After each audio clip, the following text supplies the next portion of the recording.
William Bartholomew, it's such a pleasure to have you here today. Thank you. King of the party organising. William, you've been in the party planning world since 1977 when you were DJing at the notorious institution Annabel's and have gone on really planning so many amazing occasions for people, for parties for royal families, for embassies, private clients, companies, hotel groups, to name a few. The Dubai Royal Family, Microsoft, Sotheby's, Forbes, Princess Margaret, JP Morgan. What do parties show that people need? I think at the end of the day, parties are made by the people. So you can actually spend all the money in the world, which obviously I love, but to be absolutely honest, it's made by the people. So you could give them bangers and mash, as long as the people are right and they're in the right frame of mind and they love their clients, I think it'll be a great party. What are your observations around how parties have changed over the years?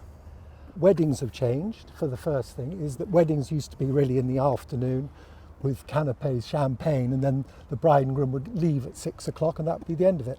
Nowadays, weddings are full productions, which you have a marquee, you have a sit-down dinner, could be a ceremony or a church service, and then you have dancing, as I say, dinner, cocktail bars, entertainment. It's a full production now, which we like a lot. Flowers. So a lot more moving parts. Lot more moving parts, lot more people helping on the actual wedding. And do you think much has changed since the 1970s? Oh gosh, yes. The 70s, I'm not saying that I don't have fun now, but the 70s were crackingly good fun. As you said, I started at Annabel's and then I went on to a company called Juliana's as a disc jockey. I've always started in the music business, which I've loved. Yeah. And then I left Juliana's after 15 years and I went into party organising. But originally, the marquees were very basic. The marquee linings, I used to call them old ladies' knickers because they're rather frilly. And the food was very basic, generally coronation chicken. And 13 amp socket to power everything, which would then probably fuse halfway through the party. But people were much more relaxed in those days. The tent leaked a little bit, it was all part of the scene, they didn't mind. Yeah. Whereas now, gosh, parties are fairly serious, brides and their mothers really expect the best. And they provide these wonderful things called mood boards, which show you exactly what the bride wants, and then you have to go away and put it all together, which is what I enjoy. What I really like is seeing the whole party or the wedding coming together, and I always think everything is set beautifully, and then the guests arrive and then they get right in the way of everything. But that's just my view, because I like the look of the whole thing before it starts. At a party, we always remember the times that things really kick off in a fantastic way, but sometimes things are just missing that punch. Getting people together, people can sometimes maybe not know that many people, and it can just, the energy's not there. What are your secrets for I mean, if we go to corporate out? Parties, to be absolutely honest, I used to do loads, and I don't do so many now. But in the old days, anything went at a corporate event. We're not going into details, but everything's got a bit too serious now. So a lot of companies just have dinners. But as far as private parties and weddings, yeah, quite often there's a mixture of people, and some are obviously great friends, relatives, and then you've got quite a lot of people who don't know each other. And I suppose the secret of that is to try and mix them up on a table, and so they get to talk to other people. I suppose families can be a bit tricky because you could have a few problems, relationships in the family, so you have to be very careful where you put them. But on the whole, with a little bit of drink, or not alcoholic mocktails, which I should say probably now, once they have had a few drinks, they loosen up a bit, and actually it's a great party. I always say parties are made by people, really. If someone's nervous about a party, different groups not quite mixing, sometimes entertainment can be a great way of getting people to chill out, but entertainment. Okay, I think to mix people, there is a wonderful, like a roving band, and they are acoustic, and during dinner they'll go around the tables playing songs, and they'll get people singing and waving their napkins around their heads. And the classic song obviously at the moment is Neil Diamond and Sweet Caroline, which is very funny because it's come right back from the 80s, 70s, 80s, and now it's probably one of the most popular tunes on the dance floor. Or you could have what they call the three waiters, which is a bit old hat, but they hide in the audience, or they hide as a waitress or waiter, and then suddenly they break into song during dinner. So those are real icebreakers. And then as far as bands, generally, the main thing about a band, I think, is that firstly, they don't stick to the client's playlist, because they need to watch the dance floor and play music that fits in with the dance floor or the people dancing. But they've got to play all the hits, all the ones which get people singing on the dance floor. The bride and groom first dance, and everybody's on the dance floor. So I think, guests, family, friends who don't know each other, once the old dancing gets going, they relax a bit. The cocktail bars open. Cocktails have gone mad. Now everybody has cocktails, which is wonderful. Whereas in the old days it'd be some sort of hideous fruit punch with baby sham. But no, now it's, cocktails all go. Describe the dream party for you to organise for someone. Maybe that triggers a memory of a party in Venice. You plan parties all around the world. I've been very lucky. I've done parties in Venice and the south of France and Switzerland in hotels on New Year's Eve. I'm lucky I've done a few celebrities. But on the whole, I do nice family parties. That's what I like. And obviously, if they've got quite a good budget, that helps, because then you can give them cocktails again, delicious dinner, the best entertainment. And then some people really spend money. I provided Elton John, Lionel Richie, Belinda Carlisle, Boy George, and sadly Bonnie Tyler, who died. So I've done lots of different well-known celebrity bands, but on the whole, I like a straightforward, nice party. Could be a theme, it could have loads of flowers, beautiful table settings, but the people, I keep saying people, because they make the party. If you're having a private party with all your friends, and on the whole, if it was a 21st birthday, the parents hardly get a look in. They might have 2 tables of 10, otherwise it's all the young, which is wonderful. And they mix and they probably know each other, and they have a right good time. Are there some observations you've had around some small tricks that just really can help make things work? For example, the welcome drink. On the whole, people always have probably the father or whoever provides champagne. There might be a cocktail, a mojito or a paloma on the tray, and a soft drink. So that's always a good start. Get people mixing, and then as the party moves up a gear, dinner, more drink, and then the party starts after that.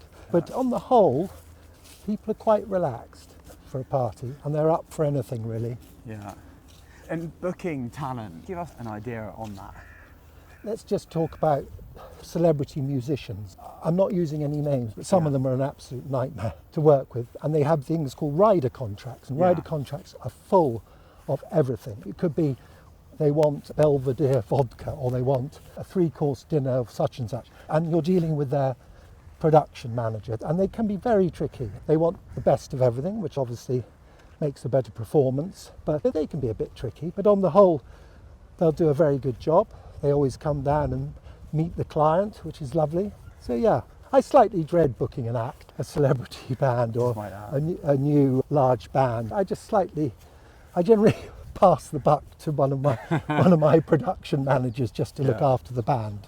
And party etiquette? Well, party etiquette has changed quite a lot, but there's lots.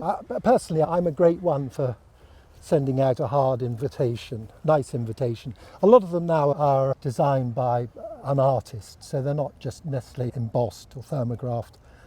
But I like to get something in the post with a reply card is lovely. Etiquette on the table, where you have a plasmor, which is you have people come in and they take their card in little envelopes, or they look on an easel and they see where they're going to be sitting, and then they sit down. Etiquette can actually go out of the window at the end of a party. The young are generally up before the puddings even come. But on the whole, etiquette has changed quite a lot. And of course, slightly changing the subject to food. In the old days, no one really had dietary problems, as far as I could see. But now, when we do a party, we probably have, out of 200 people, we probably have 50 dietary problems. No garlic, no sugar, no this, no that. And the caterers who we use are very used to this and make sure it happens and we don't have any problems on that front. God, so many things to monitor and make sure all goes well. What will be really interesting for everyone to understand is the economics of things and the cost. Chairs, for example, where do the prices range from and to? Okay, so when we do a proposal, everything is broken down, and it depends on your budget. I don't like doing it because I'm terribly old-fashioned, but I quite often say, what is your budget? Because then we've got a good idea of what they want. Some budgets are low. People do spend a lot, but we do look at less expensive parties. So you go through the whole shopping list for the parties. You've got a marquee. and there's extras, wooden floor, carpet, 200 people, so you're suddenly up to probably between 10 and 20,000 or more. There's incredible marquees out there, conservatory marquee, 50,000.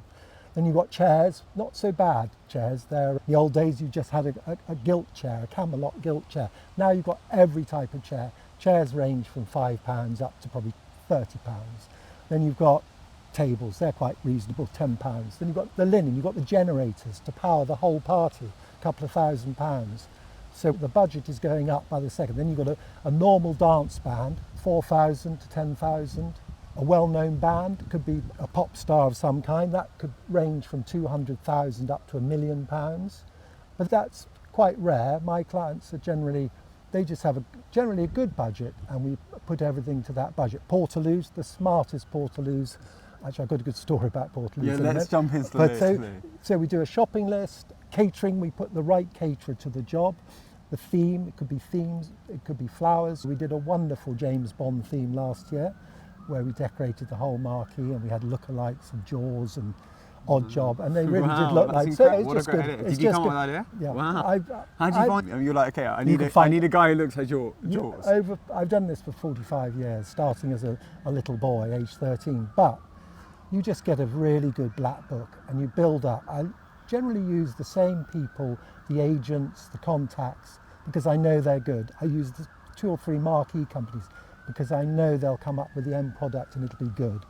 So I don't have to worry too much. The loos, from a really basic construction site portaloo to the best loo. Good old subject, loos. Say you're doing an 18th birthday and they don't want to spend money on the loos. You probably put in Doctor Who TARDISes, which are hideous chemical loos, but they're fine for that age group. Then we go up a stage and we go up to luxury portaloos. Luxury. And they've got all the trappings inside, mahogany and flowers, proper loo paper, and they're fantastic. And then you can even have a shepherd's hut now, which looks like a shepherd's hut, but it's a loos inside. And then you go up to the big boys and go to something called a modivac system, which comes in on the back of a huge lorry, and it's offloaded and it sits on the ground. So it's just like walking into a normal loo at home. And you have the loos, you have the basins, the sink. It's fantastic. So you have all those, and again, it's budget. Some people have a real thing about loos and they want the best. Some people really don't care. Not too many use the old Doctor Who TARDISes. How much does it cost for one of those? Oh, okay, so a trailer, a portaloo trailer, could be between £1,200 and £1,500, and what we call the modivac system, which is a bit like an airline system in a way, but we won't go into the details of it, has a vacuum system, and that is probably between £5,000 and £10,000. Okay, and as a party organiser, there aren't very many like me who are slightly hands-on, and quite often you might have a little bit of a problem with a portaloo, and I'm the first to get in there and sort it out. I quite like it actually. All on the detail. About some of the most eccentric people who have got big budgets and really want to show love and fun at people. What are the things that you've loved incorporating or have seen? If we talk about odd parties as well, I did this one quite a while ago where my client had a friend who he didn't particularly like.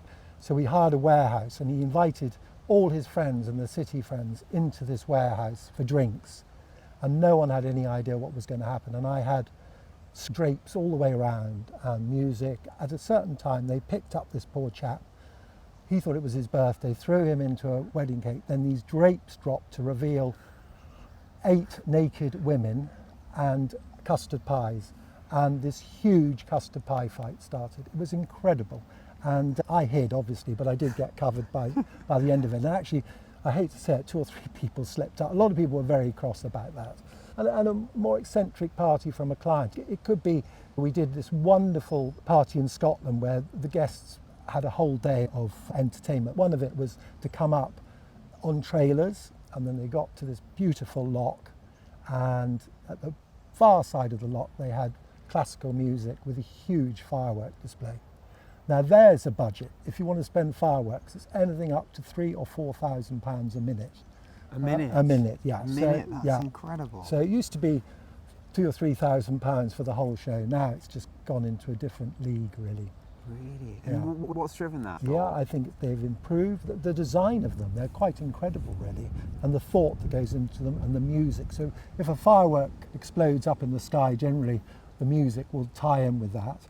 It's pretty exciting, but you can really burn a lot of money on fireworks. Can you think of some more unique experiences you've created? We did the most lovely party in a palazzo in Venice. That was quite an experience. We took all our equipment up the canal on barges, which I was a bit worried about, but these guys use these barges all the time. And it was the most wonderful party. It was white tie and tiaras. They had the most incredible party, dinner, entertainment. I brought in the New Orleans band who played on a James Bond film in front of a funeral service, and they were playing along the front of this funeral service at a James Bond party funeral. And I brought them over, so they went round the tables. So that was a nice experience. And another one would be, we used to always do, for about 10 years, we did a hotel up in St. Moritz. And we go up by train, we take all our equipment in 2 big juggernauts, and then we would set up this New Year's Eve party, take it about 4 days, and then take it down again. But that was a real experience, and every year they would have a different theme. So that's nice. I've been very lucky. I've done so many different parties, and whatever the budget, I still enjoy them, and I like to make people happy. And I hold clients' hands. I look after clients, and I've got a good sense of humour. So sometimes you have a little heated discussion between the bride and the bride's mother, and my job is to go in between them and sort things out in a very nice way. So yeah, it's a very interesting job and good. I've got probably 3 or 4 more years left in me, and then maybe it's time to retire. Amazing. I don't know. Performances, entertainment can be so surprising. I guess that's partly byproduct that the people who tend to envision these things are super creative. Does that throw some memories at you? Just last year we did, it's only a party for 20 people, but within a marquee we built this incredible library. It just looked like a library with a long table with a red velvet tablecloth, and again they had various musicians, entertainment. They had Father Christmases, they had gospel singers, Latin American dancers, just for 20 people. And then at a given time, at the end of dinner, finest wines, finest dinner, the end of the marquee drops, i.e.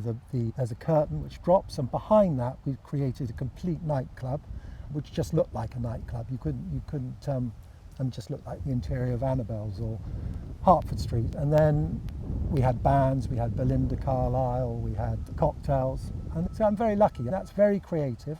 Sometimes come up with the ideas myself. Sometimes I have to go out to what they call set design companies, and we work together on a set or the look of a tent. And often we're using florists and flowers. My word, the cost of flowers now. £2,000 goes nowhere. I've done parties where people spend £50,000 on flowers. I just think the sad thing about that is actually the next day they don't go to hospitals because they're not allowed to flowers anymore. Really? So, yeah, I mean hospitals would be inundated. Hospices? No, you're not allowed to. So I mean, funerals?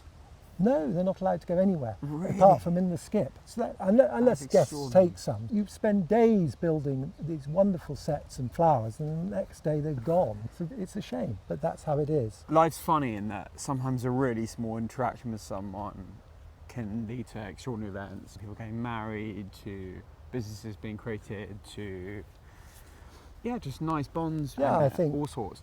There'll be countless things that connections and things that have happened because of the experiences you've created. Tell us about some Yeah, of I the think story. some people might go away and think, God, that was a brilliant idea, or I'm going to have that idea at my party or my wedding. On the whole, most people enjoy them. So there's always going to be a sort of party pooper who doesn't want to join in. It's like a fancy dress party that some of them won't dress up. But a fancy dress party, it can break the ice with guests. And then, as you say, you've got, as a corporate event or businessmen at parties, you suddenly see a few cards being flicked out at dinner and handing across to each other, a little bit of business. But have you heard of people having their lives changed because of they've met someone at a party? Oh my at one word. of your parties? Oh yes. Tell us about No, I've done quite a few parties where a chap finds his girlfriend to marry for life, or the girl finds another girl to marry and is in love. It's wonderful. Yeah, I've set a lot of people together, I think, probably without knowing it. I don't think you give yourself enough credit. I come over as being very confident, and I know my business. I'm pretty confident with clients, but underneath I'm a little bit shy, but I have the most terrific, rather naughty sense of humour. So you have to slightly check on your clients before, you have to know how far you can go with a client. Some are very serious, that's fine, and some have just got my sense of humour, then we're away. And DJing, are you still enjoying your DJing? Okay, let's go back. So in the old days, obviously I used records, and the music was different. In Annabel's we used records, and then it went on to CDs, and then it went on to now USB sticks or laptops. As far as I have a team of DJs who work for me, who basically can cope with all age groups, but sometimes when the age group is right and I feel comfortable, I might wheel myself out on my own Zimmer frame and I can do a party. And it's not what I want, it's not necessarily my music, it's what they want on the dance floor. So there's no point having a playlist and just working through that playlist. You've got to read the dance floor, and that's what I do, and that's what my disc jockeys do. Now it's changed. We used to lug old cabinets of speakers and old turntables. In fact, my first discotheque was actually made out of my parents' dining room table leaf, which didn't go down very well. But later on, the equipment's got incredibly good and incredibly complicated. But back in the day, we used to carry all our equipment in our vans ourselves. We used to set them up, very basic it was. But now, disc jockeys have got a little bit, they won't like me saying this, got a little bit precious in the way that we have, as a party organiser, we have to set their equipment up and they just turn up and play. And so that's changed. And the disc jockeys now, there's quite a few people who have friends to DJ at parties. I'm not always keen on that because they could just play their type of music, which I hope could be trance or could be electro. But on the whole, DJs should play what the dance floor, what the people want.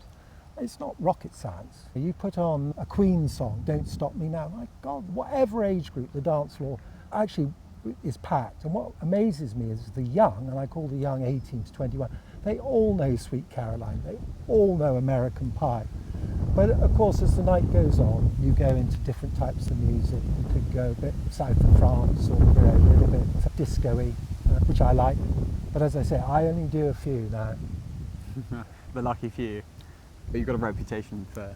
I like to make... in fact, it's the one time, if I was organising a party and then I was doing the first two sets or something, I really do relax then. And in fact, at parties, once the dancing starts, one's always a bit on edge, I still get butterflies, but once the dancing starts, once dinner is finished, I relax a bit. Things are okay. We've got through the speeches, we've got through the dinner, and then dancing starts, and then anything can happen, and it doesn't really matter. Where do you think it came for you going into bringing people together? If we go back to when I started, and I started at 13, when my mother used to ferry me about in a horse trailer with my equipment, and I was bringing people together then, but it was different. It was very different, and slowly but surely I started doing bigger parties. When it comes to parties, bringing people together, that's not really my job.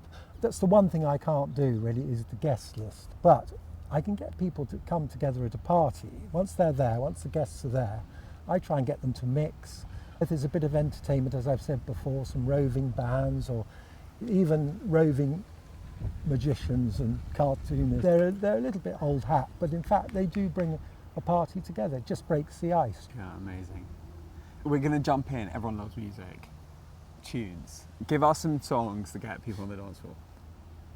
I'm sorry if people watching this just think I'm old, but on the whole, let's say the first set, you're going to have, I've just said, Queen, Don't Stop Me Now. You're going to have a Robbie Williams song. You're going to have, I've said it before, Sweet Caroline. You definitely have Dolly Parton, 9 to 5. Shania Twain, one of her songs. Funny enough, The Summer of '69 is very popular.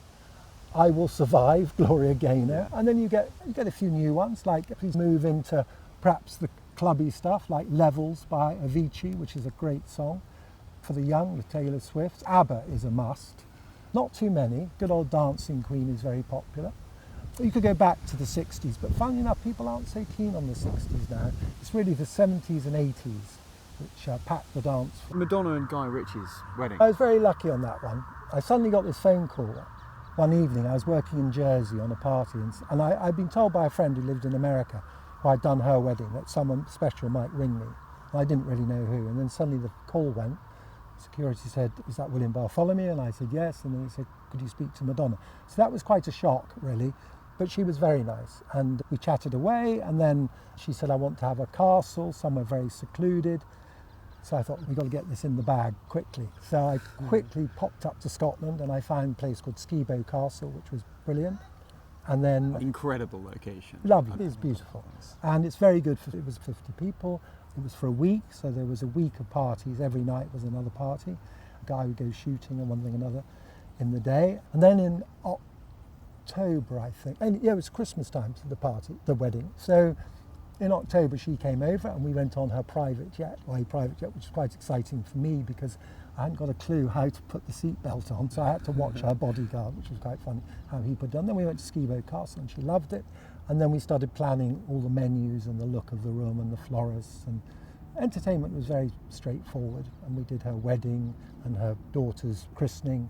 And it was great, actually. No dramas. That's what I think so striking about you is I think your connection with people, and yeah, clearly people like using you repeatedly because of that, their emotional connection with you, as well as your ability to do the amazing party. And Princess Margaret. Bless her. She's up there now. But no, I did you her. Get to know her well? Yeah, I went to meet her in Kensington Palace, which is around the corner.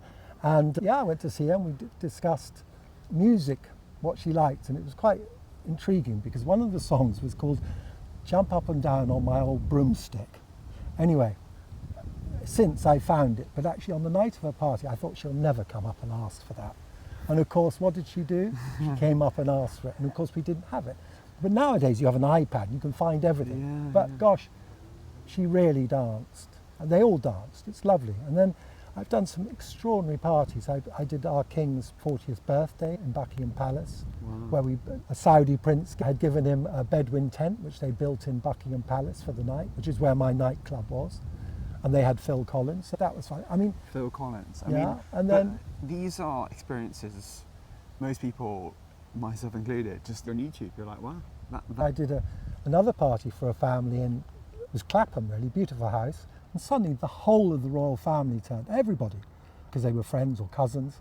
And next thing I had the whole lot on my dance floor. So it's funny, I've been incredibly lucky. I've been to houses, stately homes. It's not all like that, it's sometimes lovely private houses, and I see the most incredible sights, I meet the most incredible people. But at the end of the day, all my clients are lovely and incredible, and it doesn't matter who they are. But as I say, I've seen a lot. If you go back to the 70s, crikey, different sort of party, pretty wild. They're quite wild now, actually, I'm not, but 70s, anything went. And different cultures, looking at different cultures and how they like to party differently. I know you've done a party for, maybe a few parties for the Dubai royal family. I've been very lucky because the Dubai royal family, I had another Middle Eastern client, which I'll come on to in a minute, but he took me to Beirut and it was sadly so bombed out, and we took Shirley Bassey there and we put on a concert outside for the president. So that was lovely. And then I took Lionel Richie for the same family, Middle Eastern family, Saudis, to Washington, and I did that for them. But what was quite a funny story, but I'm not going to mention names. I did this wonderful, it was a dinner party in this Middle Eastern client's house, beautiful house up in Regent's Park. You know those little moments that lift your day? A smile, the sun coming out, or a piece of chocolate? Audrey's Chocolates have been handcrafting chocolate for over 70 years. Chocolate to die for. It comes in beautiful boxes that make for the perfect gift, or bars of chocolate that feed daily joy. Discover your moment of joy by visiting audreyschocolates.co.uk and treat yourself to 10% off using the code THECOLLECTIVE10. And there was a marbled room and a swimming pool behind the pillars, and there were about 100 people, quite special people. A few of our royal family, members of the government, they were all there. It was quite serious. And they had a Saudi prince who came to say a few words and one thing and another. and my client got up to say, and we're very honoured tonight to have His Royal Highness, blah, blah, blah. And the Royal Highness got up, he walked behind my client and fell straight in the swimming pool, head first. And my job was to roll my dinner jacket trousers up and to pull him out. And then he went upstairs and changed. As far as I was concerned, it was quite funny. But we've never mentioned it, never got in the papers. It was wonderful, really. But it was quite an experience for me. Yeah, I've had a few funny little problems over the years. Yeah, you must learn so much about the human mentality, really getting to know who people are. Like, people can be perfectly polite, but when things don't go their way, and Well, you can really see the colours evolve. yeah. But on the flip side of that, you'll also see just the most incredible traits of people, kind of people who have made extraordinary things happen in the world, be it in music or in business. Real leaders, people who are treating everyone from the famous DJ incredibly well to the people working in the Portaloos, making sure that everything's done really well. Talk to us about the people that you've come across, so you're like, oh my God, Well, I look up to you. I think, I'm not sure who looks up to me, but I think about moods, you've got some clients who can flip because they're terribly nervous. A bride, on the whole, brides can be quite tricky up to the wedding, or they know what they want. Then on the wedding, they're much more relaxed. But sometimes you get a father, if a little something is not quite right with dinner or something, you can get a little bit tricky. But of course, that's all part of what I have to do is to 5 people. One thing I think I'm good at is actually getting on with, apart from guests, and you also, of course, another problem with parties is you do get a few people who are drunk. So we have that to contend with, and at 2 a.m, the parents go to bed, and then you're left with the young, and they want to go in the pool, and you've got to watch them. And my job is really to watch them till the end of the party. So I'm generally there till 6 o'clock in the morning or whenever, which I don't mind at all. But you have to watch them, and they'll raid the drink. They'll find where the drink's been hidden. But as far as all my subcontractors, I think one of my stronger points is I get on with everybody. The lovely Portaloo guy, the lovely generator guy, the staff.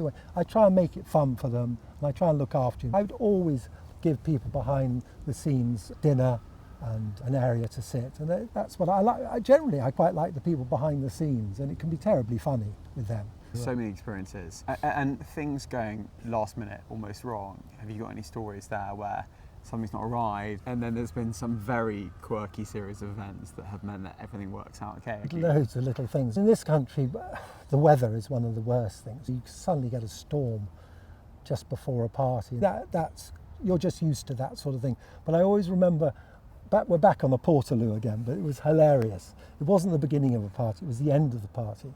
And it was about 6 a.m, and the Portaloo man came to hitch on the Portaloo, I don't know why, early, to take it away. And as he took it away, as he went down the drive, there was banging on the door, and we'd locked a girl into the loo, and she was on the way back to Basingstoke with the loo man. So that was quite funny. Anyway, we got her out. So those sort of stories I quite like. I like funny little stories like that. And of course, then for years after, you can tell the story. There's lots of little stories.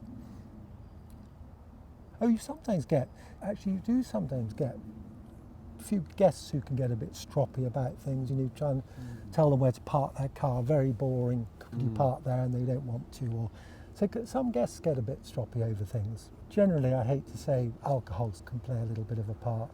But alcohol also can make a fun party. I don't want to go on about alcohol, but it relaxes people and they let their hair down a bit. And how do you work out how much alcohol to order for a party? I generally know, just say a party of 100, I would know that you get 5 glasses of champagne out of a champagne bottle, and you get the same out of a red. So I can just work it out, and I always tell them to order more, perhaps on sale or return, and then they've got enough for the night. Cocktails, generally, it's unlimited, really. People come up and order a cocktail, it's made for them. But again, we just have quantities of everything, and we try and cover every eventuality. Sometimes a caterer might run out of something, and then suddenly there's a midnight dash to the local Tesco's. But on the whole, we cover everything. And dinners, how do you make sure that dinners run on too long? Well, and things like, for example, speed of plates arriving at table, there are real bottlenecks there. And explaining that to people, you need to have another 5 staff if you want to hit these timings. the most annoying thing is apart from the dinner, which we'll come back to, but is the father and the best man if we're at a wedding. And then they say, oh, we're just going to speak for 10 minutes. And they go on for 45 minutes. So that puts the whole party or wedding back. And even at parties, there could be a speech. And again, it could go on and on. And sometimes they're funny and sometimes they're absolutely diabolical. Not funny at all. But then, so they could sit down to dinner late. But dinner, you have to keep it going. You've got to have enough staff. And if you haven't got if the client says, I don't want that number of staff, then you have to explain to them that the service for dinner could be a bit slower. But people expect starter's going to take 20 minutes, main course probably 45 minutes. You don't want to push them too hard through it. But again, at a party, people are really gagging to get on the dance floor, and especially at a wedding. But on the whole, you keep it going, and also it's slightly different now. So in the old days, again, you would have a bowl of coronation chicken, but now the food comes out on a plate. Everybody gets their own plate, and on it is fillet steak and béarnaise sauce and whatever. And it's much easier. So it's plated up in the kitchen, it comes out to each guest. So it's easier in a way. Yeah. Is it rude to ask DJs for song requests, do you think? Okay, when you're at a party? so I would say that all our DJs, and we have different types, will probably say, and I would say to the client or whoever it is, could I have your 20 best songs? That straight away gives us an idea of what they want. And then that's given to the DJ. We definitely wouldn't play it in that order, but we would include, if they're good songs and they're going to fill the dance floor, then we'd play them. So yeah, of course people can request songs. And if you're at a friend's party, what's the rule on asking the DJ to play a song? Do you think that's fair play just stands? Yeah, you can come up and ask the DJ, and if it fits in, quite often they'll come up and ask for a song, and you say, yeah, it'll fit in now, you can just play it now. And I think if probably the song doesn't quite fit in, I'd probably say I haven't got it. What are the mistakes that people make when thinking about having a party? One big mistake actually is, say you set the marquee out, you've got a reception area, you've got all the tables for dinner, and then people think the reception area could turn into chill out area with a bar. Now, what you always definitely need is the bar near the dance floor. There's no question of that, because you're getting your drink and you'll hear a song and the next minute you're on the dance floor. If you're the other end of the marquee, you'll find that everybody to start with will all go to the bar. So you've got to have the dance floor, the bar, chill out area right near the guests as they're dancing. And I think another mistake is if some clients, some fathers and mothers don't like the noise, so they say we're going to put a nightclub tent up, and sometimes it's very difficult to get people to move at parties. So that can be a problem too. There must be so many benefits of having someone help plan these parties. For example, things like ice, right? If you've not had experience doing a party, you're not going to get the ice right, or the water order. Yeah, I think for people who decide they're going to do their own party or wedding, I think it's a shame, because they've got to think about what's going on. They've got to see the marquee up on the day of the party. We can help with the guest list and put out the cards for them. But all these little things that they have to do, and I just think, especially a wedding, which has so many details, the last thing they want to do is to have to plan their own party. But some do. It's all the little details. It's just thinking everything through, every eventuality, things which can go wrong. And as you say, ice, the caterers bring the ice, the caterers bring backup drink, the caterers bring everything that is needed. There's corkscrews, all that sort of thing. So they bring absolutely everything. So these are little things which could be forgotten. How long were you at Annabel's for? Probably a year and a half, 3 nights a week. I did Monday, Tuesday, Wednesday, and then I worked for this other company. But Annabel's was, in those days, you had to wear a tie, you had to wear a suit. But William, how on earth do you cope with the pressure that you're organising the now King's party at Buckingham Palace? Forgetting the King slightly, but organising any party, I'm pretty calm leading up to it, and I enjoy the first day when the marquee arrives. I get terrible butterflies, but I think that's a good thing. I have a list all the time in my pocket. I have timings in my pocket. Invariably, you can do meticulous timings. And then the father says, oh, such and such hasn't arrived. So you have to wait. So weddings, times can just go out the window. But yeah, I have a list of timings. I have a list of things to remember. When the band go on, when the caterers come out. I try and remember everything. And as I say, I like lists. And what are some of the most unusual requests you've had? Oh, crikey. I've done parties where they want animals. I've often had llamas, donkeys, things on the table. Yeah, I can't really go into that one because it was a little bit below the belt. But yeah, I can't go into that one. But it was actually a carnival. It was a circus theme. Yeah. And yeah, the client wanted something a bit odd. But anyway, we've had pole dancers, Brazilian dancers. What are you most grateful for having gone into this career? It's an interesting career because, to be absolutely honest, you never know what the year is going to be like.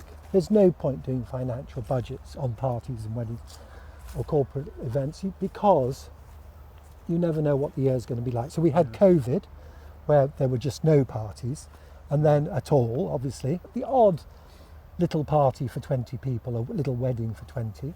But on the whole, there was no work for, 18 months, a year? And then suddenly, after that, I thought, my gosh, it's never going to come back. Then suddenly, the year after COVID, it came back, and it was probably the best year I've ever had. Parties, weddings, corporate events. So things can be up and down, you never quite know. I like to try, from May, not August, May through to September, I like to try and do one a week, because it's just me. I oversee every single party myself, and I have a little team of people who help me. And yeah, so that's what I like to do. But you just never know. The beginning of the year can be quiet, and the next minute someone rings you up. Last November's generally not a very good month, and suddenly this wonderful client rings up, great budget, and wants a full-blown party up in Rutland. That changes the month. But it's a way of life. It's more of a way of life. It's not like a hedge fund guy in the city who might write himself a bonus of few million. You never do that, I can tell you. You might run your life on the company, but bonuses they're not really there. It's definitely a way of life, which I enjoy. Look, we have holidays, family holidays, but you don't write these big bonus checks. That's how it is. But I like it. It's all I've ever done. Parties is really my life, and I've done it for a long time. William, it's been such a pleasure to have you today. Thank you very much. Good fun.